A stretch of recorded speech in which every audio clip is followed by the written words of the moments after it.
Hello guys, welcome to another video of stock market friends on EMI technology solutions. मतलब कि किस्त IPO, ये IPO का date होगा, सब्सक्रिप्शन आप इन्होंने जानेंगे, लाइव सब्सक्रिप्शन जीएमपी कितना चल रहा है, डिसीजन कितना मिलेगा, परफॉर्मेंस का सर अप्लाई करिए या फिर नहीं, फाइनल डिसीजन क्या लें, इन सभी पॉइंट्स को डिस्कस करेंगे। और ये कोई रिकमेंडेशन वीडियो नहीं, इसलिए जो भी फाइनल डिसीजन होगा अपने रिस्क पर लीजिएगा। चलिए फ्रेंड्स, वीडियो को स्टार्ट करते हैं।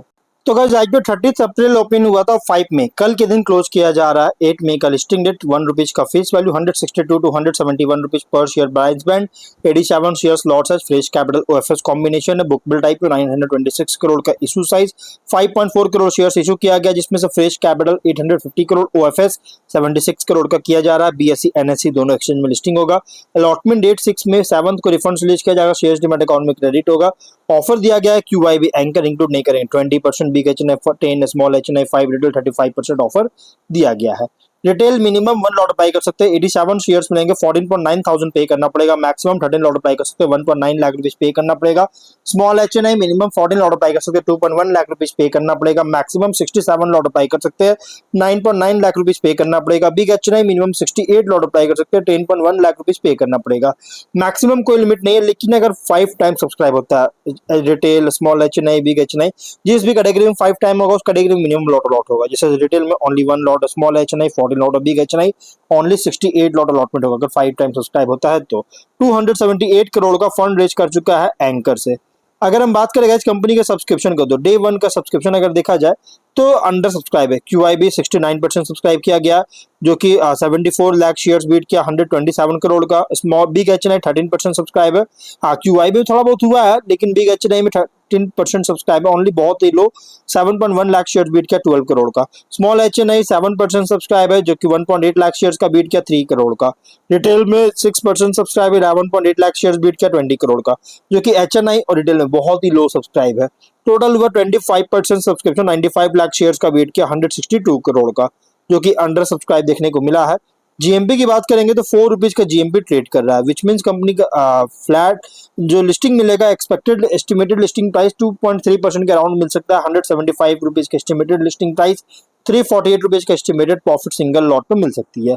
बिजनेस पे मैं ज्यादा कुछ बात नहीं करूँ, मैंने ऑलरेडी वीडियो बना रखा है, लेकिन मैं फ्री भी बता देता हूँ। कंपनी जो है मोबाइल एप्लीकेशन के थ्रू डिजिटल लोन्स में इंगेज है, जो कि फाइनेंस यहाँ पे देखिए, अगर 25 से पहले का अगर देखा जाए ना, 25 में से पहले का नंबर्स कंपनी का बहुत ही शानदार ग्रोथ था, जो कि 24 में 1700 करोड़ का रेवेन्यू, 197 करोड़ का प्रॉफिट, लेकिन 25 में डी ग्रोथ देखने को मिला। डी ग्रोथ का मतलब गाइस कि बहुत ज्यादा गिरावट देखने को मिला, और लगभग रेवेन्यू जो है 1352.7 करोड़ का, और प्रॉफिट है 160 करोड़ का, जो कि बहुत बुरी तरह से गिरावट देखने को मिला है।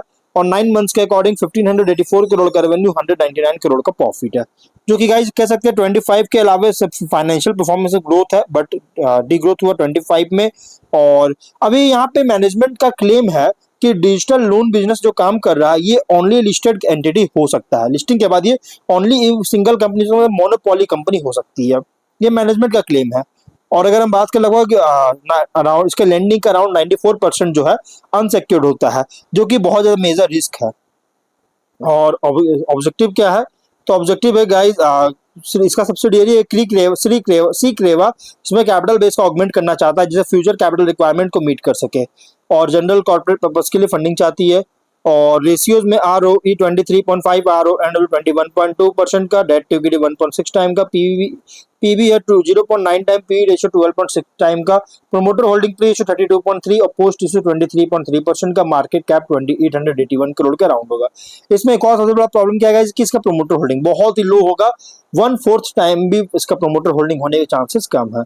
अब अगर हम बात करते हैं कंपनी के कुछ और पॉइंट्स के, और जो मैंने आपको बताया 94% का टोटल अनसिक्योर्ड लोन होता है, देखिए आप देख सकते हैं, जो कि जो मैंने आपको डेटा आपको देख सकते हैं, रिटर्न डेटा है, मैंने आपको वोकल बताया था, लेकिन ये रिटर्न डेटा। और एनपीए की बात की, जो कि इसमें बहुत इंपॉर्टेंट है, ग्रॉस एनपीए इस बार 2.9% का, और जो कि 24 के देखिए लगातार, और हर साल कंपनी का एनपीए लगातार इंक्रीज कर रहा है, ये कंपनी के लिए ड्रॉबैक है। ग्रॉस एनपीए बहुत तेजी से इंक्रीज करता हुआ देखने को मिल रहा है, और ये गाइज जितना ज्यादा एनपीए ग्रो करेगा, उतना ही बहुत मेजर इंपैक्ट कर सकता है बिजनेस को। अब देखिए, इंडस्ट्री ओवरव्यू करें तो सिस्टमैटिक क्रेडिट जो होगा आने वाली 30 फाइनेंशियल ईयर तक 15.1% CAGR का ग्रोथ करने के एस्टिमेट है। वहीं रिटेल सिस्टमैटिक क्रेडिट जो है 16.5% CAGR के साथ ग्रोथ किया है 5 तक 20 से 25 तक, जो कि देखिए यहाँ पे एक अच्छी अपडेट है। लेकिन हाँ, NII इसमें देखिए इनकम उतना इंपॉर्टेंट नहीं है, इसमें इंपॉर्टेंट है NII, net interest income 994 crore का, जो कि देखिए तो 24 से डाउनफॉल हुआ। यहाँ रेवेन्यू इंडिकेट भी किया कि कंपनी का NII डाउन हो सकता है, जो कि डाउनफॉल हुआ है। इंटरेस्ट इनकम इंटरेस्ट इनकम यहाँ देख सकते हैं 830 करोड़ का अराउंड है, जो कि डाउन होता हुआ देखने को मिल रहा है। Net NII net interest income. अगर हम बात करें इस कंपनी के कॉम्पिटिटर का, तो इसके कॉम्पिटिटर वैसे है बजाज फाइनेंस हो गया, चोलामंडलम इन्वेस्टमेंट हो गया, HDB फाइनेंशियल सर्विसेज इसके कॉम्पिटिटर है। लेकिन अगर हम बात करें शॉर्ट एनालिसिस का, तो डिजिटल लैंडिंग फिनटेक सेक्टर में ऑपरेट करता है, जो कि इंस्टेंट क्रेडिट सॉल्यूशंस प्रोवाइड करता है मोबाइल प्लेटफॉर्म के थ्रू। और विल रोल प्लेटफॉर्म्स रन करता है किस्त नाम से, जिसे personal loans, consumer EMI financing, merchant led credit solutions provide करता है, ऑफर कर रही है। End to end digital lending capability है, जिसमें इंक्लूड है ऑनबोर्डिंग, अंडरराइटिंग, डिसबर्समेंट और कलेक्शंस। लार्ज यूजर बेस और स्ट्रॉन्ग कस्टमर एंगेजमेंट है, जो कि स्केलेबिलिटी को सपोर्ट करता है। Technology driven business model है, जो कि फास्ट लोन प्रोसेसिंग और कस्टमर एक्विजिशन को इनेबल करता है। और स्ट्रॉन्ग ग्रोथ पोटेंशियल है, क्योंकि डिजिटल क्रेडिट और फाइनेंशियल इंक्लूजन के लिए डिमांड बहुत तेजी से राइज हो रहा है इसके वजह से। लेकिन वीकनेस भी है, जैसे हाई एक्सपोजर और बहुत ज्यादा है अनसिक्योर्ड लैंडिंग की ओर, जिससे क्रेडिट रिस्क को इंक्रीज कर रहा है। बिजनेस सेंसिटिव है रेगुलेटरी चेंजेस के ऊपर। डिजिटल लैंडिंग और NBFC नॉर्म्स में प्रॉफिटेबिलिटी भी फ्लक्चुएट कर सकता है लोन डिफॉल्ट्स के प्रोविजन होने के लिए कारण। अब यहाँ लो प्रोविजन की बात करेंगे, तो यहाँ पे देखिए कंपनी का जो प्रोविजन है, यहाँ पे अगर देखा जाए तो बहुत ज्यादा प्रोविजन है। यहाँ पे आप देख सकते हैं लगभग 327 करोड़ का इस बार जनरेट किया, बहुत ज्यादा पे करना पड़ा। और 25 में और 24 में भी 621 करोड़ का प्रोविजन पे करना पड़ा। यहाँ पे आप देख सकते हैं गाइस कि प्रोविजन बहुत ज्यादा लगातार पे करना पड़ रहा है, ये एक बहुत बड़ा प्रॉब्लमेटिक हो सकता है। और कंटिन्यूअस कैपिटल फंडिंग पर डिपेंडेंस बहुत ज्यादा है लोन बुक ग्रो करने के लिए। बैंक्स, NBFC, फिनटेक प्लेयर्स से कंपटीशन बहुत ज्यादा है, जिससे प्राइसिंग पावर को लिमिट कर रहा है। और अपॉर्चुनिटीज की बात करें तो digital lending, BNPL, consumer finance India में बहुत तेजी से रैपिड ग्रोथ हो रहा है। स्मार्टफोन्स, डिजिटल पेमेंट सबका पेनिट्रेशन इंक्रीज हो रही है, जिससे यूजर ग्रोथ को सपोर्ट करता है। और न्यू फाइनेंशियल प्रोडक्ट्स जैसे credit cards, insurance, wealth solutions में एक्सपैंड कर रही है। मर्चेंट्स और E-कॉमर्स प्लेटफॉर्म्स में के साथ पार्टनरशिप किया है, जिससे लोन डिसबर्समेंट्स को इंक्रीज कर सकता है। और AI डेटा एनालिटिक्स का यूज करती है, जिससे क्रेडिट अंडरराइटिंग को इम्प्रूव कर सकती है और डिफॉल्ट्स को रिड्यूस कर सकता है।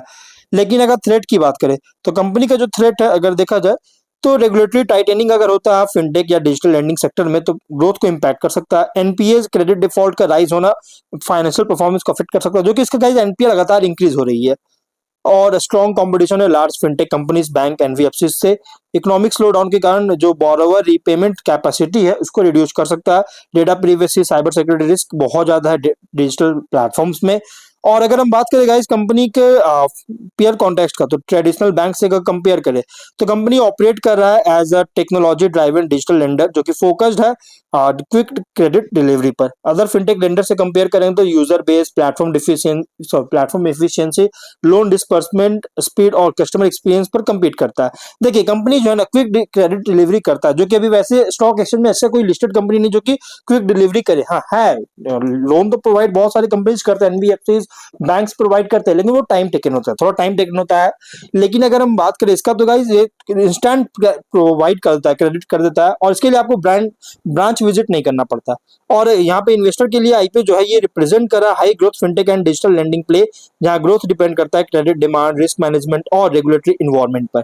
इसलिए गाइस जो भी फाइनल डिसीजन लीजिएगा अपने रिस्क पर लीजिएगा। और देखिए कंपनी का जो लाइबिलिटीज है, कंटिजेंट लाइबिलिटीज 9 मंथ्स के अकॉर्डिंग 25 में अगर देखा जाए, 26 के 9 मंथ्स में 1790 करोड़ प्लस है कंटेंजेंट लाइबिलिटीज, जो कि कंसर्न रेज करने वाली बात है।